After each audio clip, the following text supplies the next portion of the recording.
Después de tanta tristeza, lágrimas y pesadillas,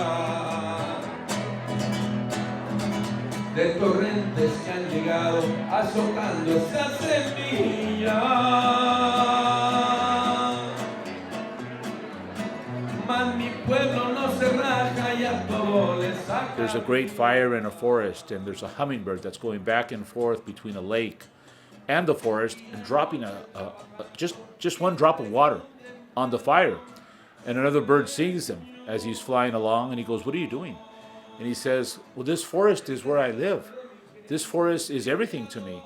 And now that this fire is taking place, I want to put it out." And the other bird says, "Yeah, but you're just one hummingbird, one drop at a time. What difference will that make?" And he says, "It'll make a huge difference if other hummingbirds join me, if other birds join me and come out and add millions of drops of water to put this fire out." And that's what it's all about. That's what it's all about. The power of one and how one person can greatly impact change.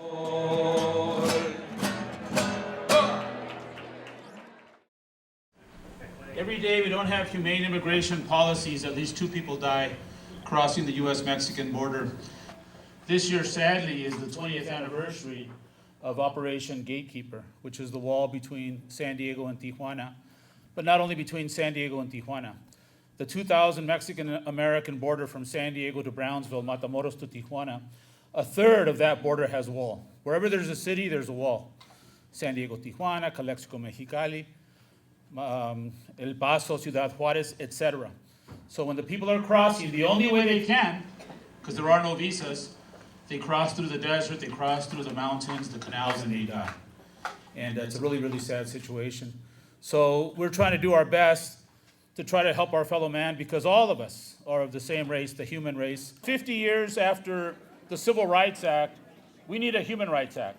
We need a Human Rights Act right now, because of what is taking place right now. There's tremendous amount of injustice that's taking place. When the Civil Rights Act was passed to help our African American brothers and sisters have justice, I would like to ask our African American brothers and sisters in Ferguson, Missouri, if they feel that justice is taking place. I would like to ask the Central American children that were on those buses in Marietta if they think justice is taking place. Or I would like to ask our friends and members of the gay community if they think justice is taking place when they want to get married. Or our brothers and sisters of the Muslim faith, if they think justice is taking place when they want to practice their religion. I can almost guarantee you that most of those people say that it's not taking place. And it's important that it does take place. It is important that we all participate and that we all fight for human rights and for social justice, and because it's something that all of us can make a big difference on. And the person that's going to make the change in this world is that person that you look at in the mirror every morning. Before I lead us in prayer, I would like to ask you if you would do me a huge favor. I work as a chaplain for 2 wonderful groups of people. One group is the deported veterans. I'm sharing the table with the veterans, and I'm super honored to be able to sit with these great heroes of ours, because they are also helping us with other great heroes of ours. These are the deported veterans living in Tijuana in a place called The Bunker. I go there once a week to be with the guys there, to pray with them and to talk with them and to help connect them with family and friends here on this side of the fence, and to keep their dream alive, to keep their spirits high and their dream alive and their hope sustained that one day they'll be returned to their communities and the country which they love, the country which they have served faithfully in the time of war. Another group that I would like to pinpoint or point out rather is the Dreamers Moms. I'm a chaplain to the Dreamers Moms too. The Dreamers Moms are mothers of American-born children. We have about 30 women living in various shelters in Tijuana in abysmal conditions, under abysmal conditions, with about 26 children. This is only the tip of the iceberg. We come from a variety of faith traditions and spiritual paths and walks. And we come from places in religion that use different words and different texts to help us speak what's deepest in us and to what's most important to us. Please allow me to read from the Christian scriptures, a text that is familiar to many of us because it deals with the children. And it was written at a time when the supposed religious people wanted to keep the children away from Jesus, who only wanted to reach out and to bless them. I chose this scripture passage because as a member of Border Angels since 2007, I was invited to go to the ACLU press conference in Escondido when the people of Escondido and the city of Escondido turned away the Central American children there. And I was dressed as I am now, and it was shameful to hear so-called Christians yell and scream horrible words about the children. One woman looked me right in the face and practically spitting the words said, "Not my child, not my problem. Not my child, not my problem." A so-called believer. The kingdom of God belongs to such as these. I assure you that whoever does not receive the children will not enter into the kingdom of God. And then Jesus took those children in his own arms, placed his hands on each of them, and blessed them. Gracious and loving God, give us the wisdom, the courage, the knowledge, the hopes, the strength to reach out our hands to be your hands, to open our hearts to reflect the love that comes from your heart, that we might open our minds, open our arms, and open our borders to welcome the least among us, the most despised, poor, the terrified, the traumatized, especially the children. We ask this in the name of all that is holy. Amen. Thank you all very much. God bless. I have the honor of presenting the Lifetime Achievement Award to Gracia Molina de Pic. And it's an overwhelming moment for me because I admire her so much and because she has touched so many of you here tonight. And she has meant so much and done so much in our community that, you know, there's few words that could ever really demonstrate how important her labor has been. I want to say a little bit about you know, places where I've been able to see her and what she has meant in circles that I've been involved in. One place that she would come to all of the time would be the San Diego Unity League over at Carlos and Linda Legretti's house. And she would come there to support them, and I didn't know this, but it turns out that she was their mentor. She met them when they were young, recent high school graduates over at Mesa College, and she taught them and inspired them. And Carlos and Linda Legretti went off to join the Chavez movement, and today have the Cesar Chavez clubs in so many schools in San Diego, teaching the values of Cesar Chavez, teaching that dignity is important and pride in who we are and the importance of our children. That is who Gracia Molina de Pic is. Whether you were in a labor struggle, whether you were fighting to achieve your dreams in education or your dreams of becoming independent, she was there for you. She's missed out in our community, but again, she is here with us. She is close by. It would have been such a beautiful thing to have her here on this stage tonight. But we have somebody here tonight who is going to accept the Lifetime Achievement Award in her stead. And that person, I'd like to come up here and join me on the stage. Her name is Teresa Pascual Valladolid. Gracia has been a mentor to all of us. She's been an inspiration, a mentor, very progressive. When she grew up in Mexico, she was like the only woman that took the initiative to say, you know, I'm for women's rights and I'm for, you know, what's justice. And so not only has she been an inspiration to all of us, and she's been involved in many of the community events, but with Border Angels in particular, she's always been there at the marches. She's supported the children. And so she made sure that she wanted me to tell you that thank you very much for this great honor, and she's sorry she could not be here with us today, but as Sara said, her spirit is with us. Gracias, presente. When we started the program and the outreach for the children, we knew it was going to be an unusual year when on Memorial Day, I received a phone call from the Border Patrol. And the Border Patrol calls me and they say, "Where are you?" This is on a Monday. And I said, "I'm at Friendship Park. I'm with some people, I'm showing them the park." And they said, "We have a Guatemalan family that we've processed and they need some place to go. They don't speak English. They're going to be out there by themselves. Can you please help us?"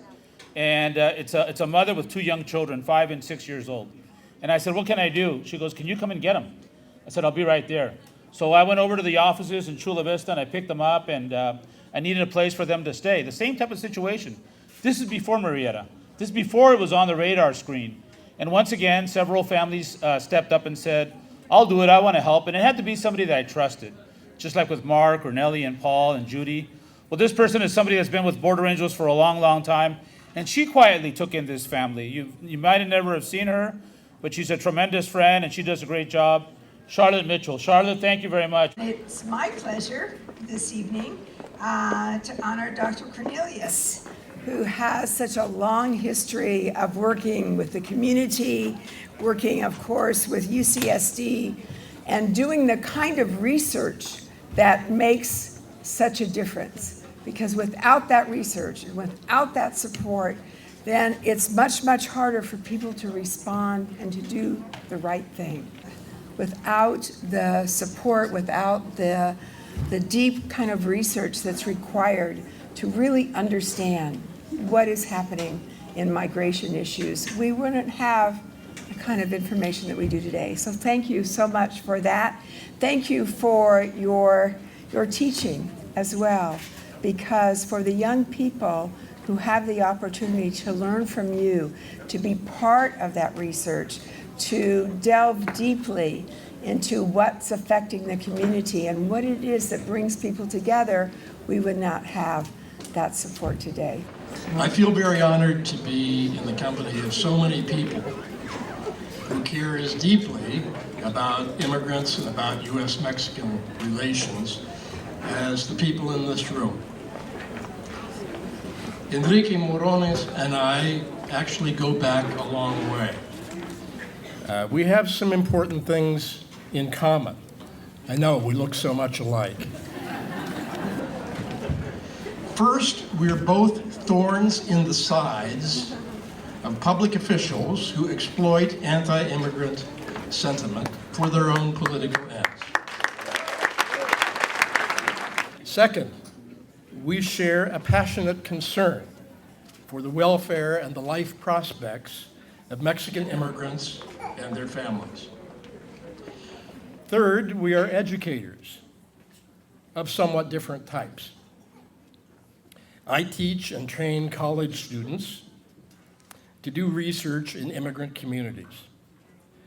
Enrique and his valiant organization do their best to educate the media and the general public on immigration issues. Finally, and most importantly, we both try to make a difference in the lives of immigrants.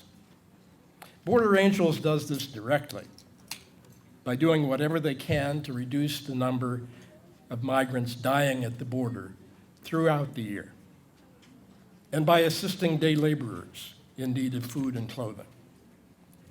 My students and I do service learning in the immigrant communities that we study, and we write books and articles about these communities, publications that may enlighten those people whose minds are open enough to consider facts, rather than Fox News propaganda about terrorists streaming across the southwestern border, probably infected with Ebola.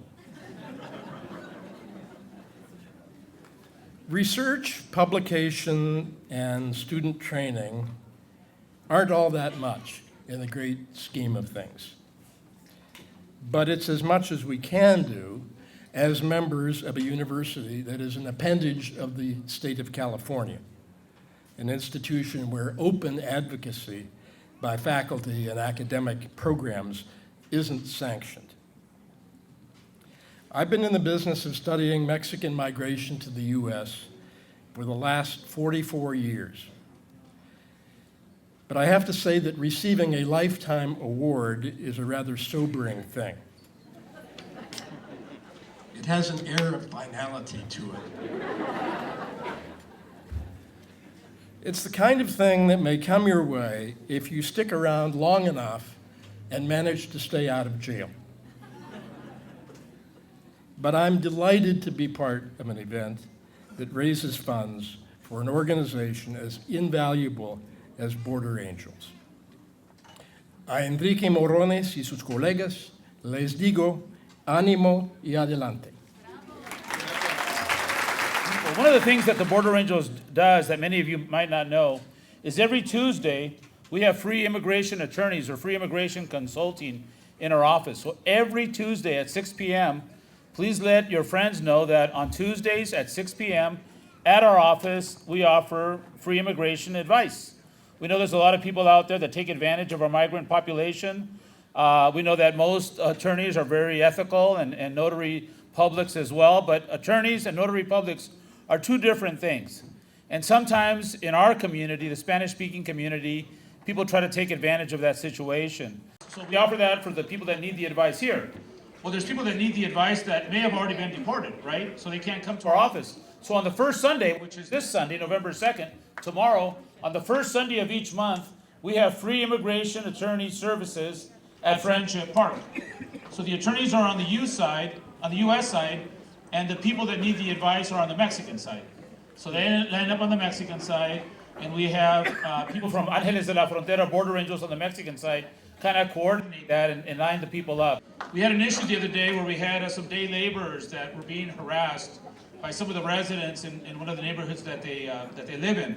And you know, these day laborers are people that come to this country to work to have a better life.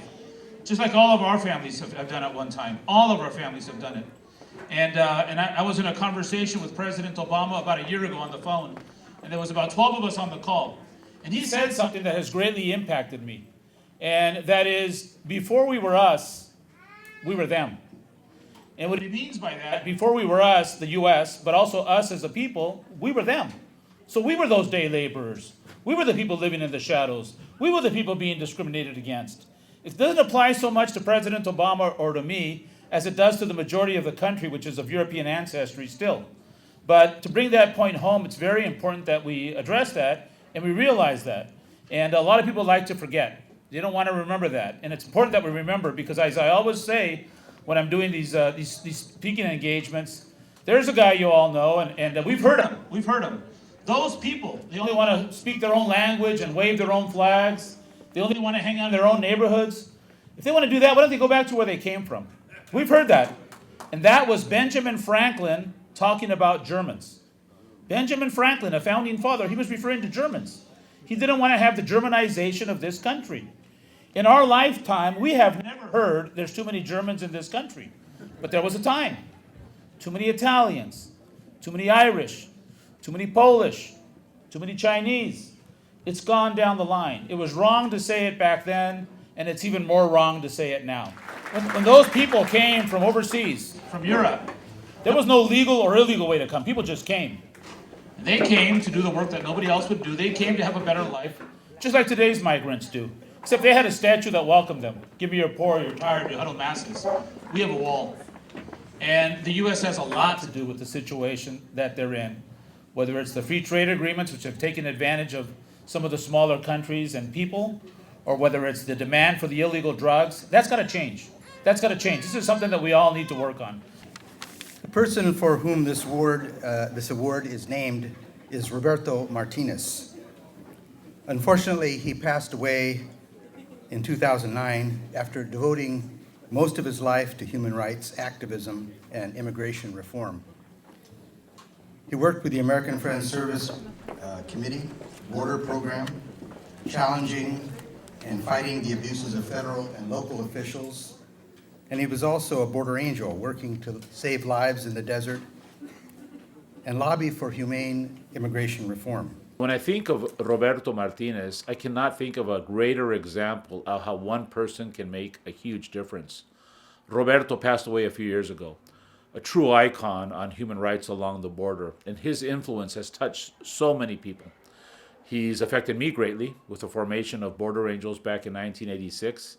He affected Casa Cornelia with the idea of establishing Casa Cornelia to help children that need an asylum visa.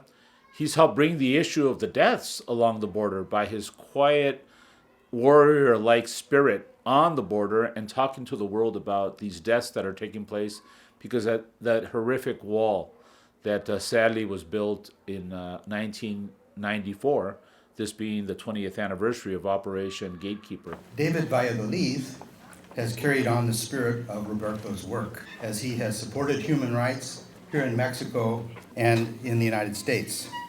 He's been an active supporter of the Border Angels. David and his wife, Dede, have always been important supporters of many human rights causes, using their homes for meetings and for fundraisers. David's work with the Parent Institute has brought about improvements in our children's education by working with parents and the schools, and many of these parents are migrants. It's an honor for me to call David my brother and to give him the Roberto Martinez Spirit Award. To get an award after the great human being that Roberto Martinez was and is very special. I met him in the late 70s, and in 1980 we organized the San Diego Law and Justice Coalition, and we began monitoring the violence in our communities and on the border.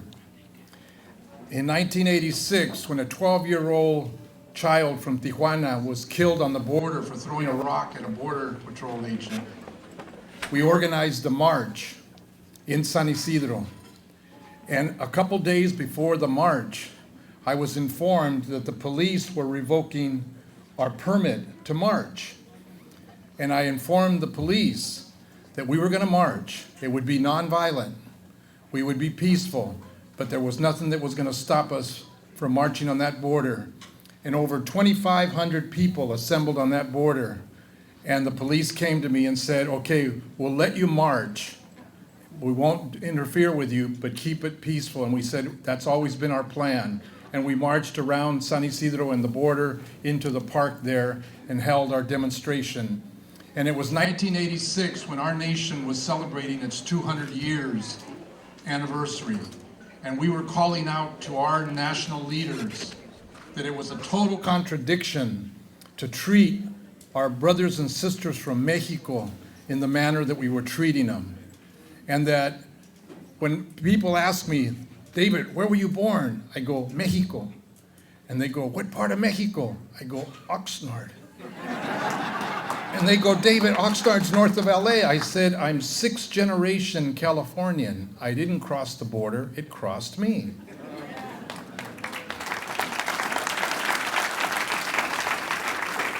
That Roberto and I began gathering a lot of evidence of the problems in our community on immigration issues, and we testified before the Senate and the Assembly in California, and we testified in congressional hearings here in San Diego, and we informed them that the violence that was occurring on our border could not be tolerated and should not be tolerated.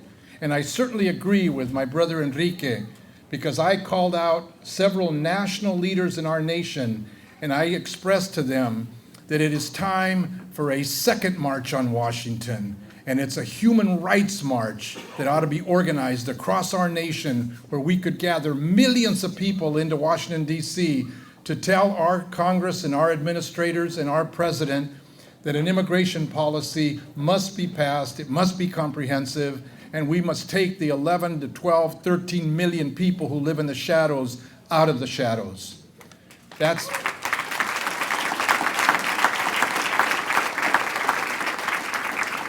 As Ricardo mentioned, I've now been with PIQUE for about 18 years.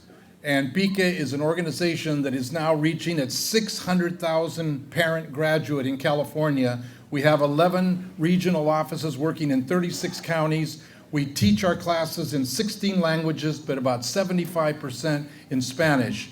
And we teach parents how to guide their children to universities and colleges. And we've been now informed by the 34 public universities in California that the largest applicant pool to the 34 universities in California are Latino students, and they're crediting PIQUE, like a lot of other organizations, for creating that college-going culture. I have some pamphlets and information on PIQUE that I'd be more than happy to share with you. I brought with me tonight an article that I published in El Sol de San Diego 27 years ago, and Julie Rocha got an award for it, and so she sent me this article blown up on a sheet of paper, and I brought it, and it talks about the whole myth and the whole misconception of immigration issues in our nation.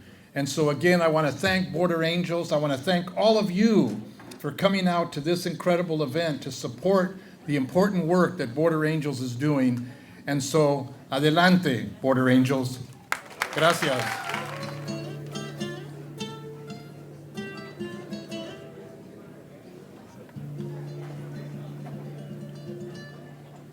La tierra es como mi madre, por eso la quiero yo.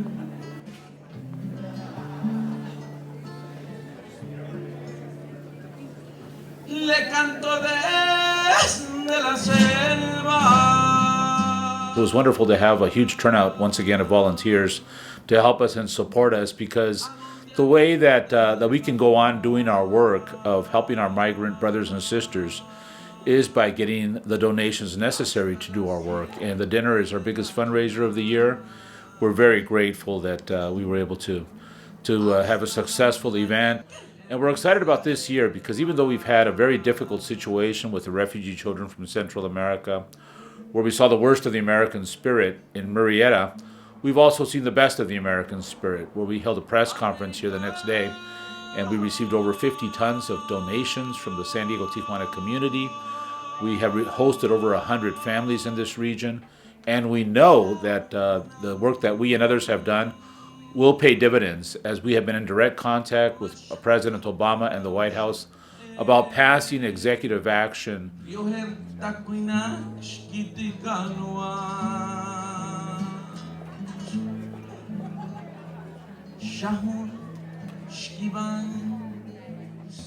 So the spirit of our message is that only love can overcome hate, and only light can overcome darkness, and there's no better example of that than our children.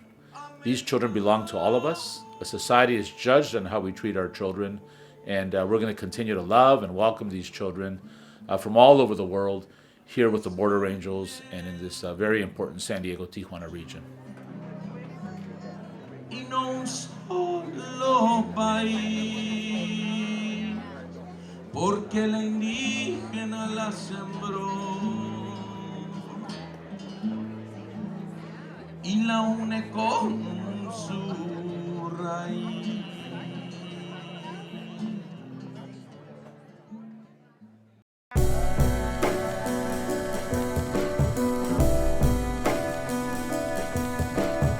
We really appreciate all the support from the community.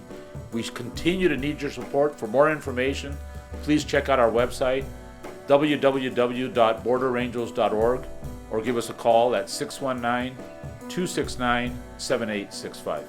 Gracias. Amor, sí se puede.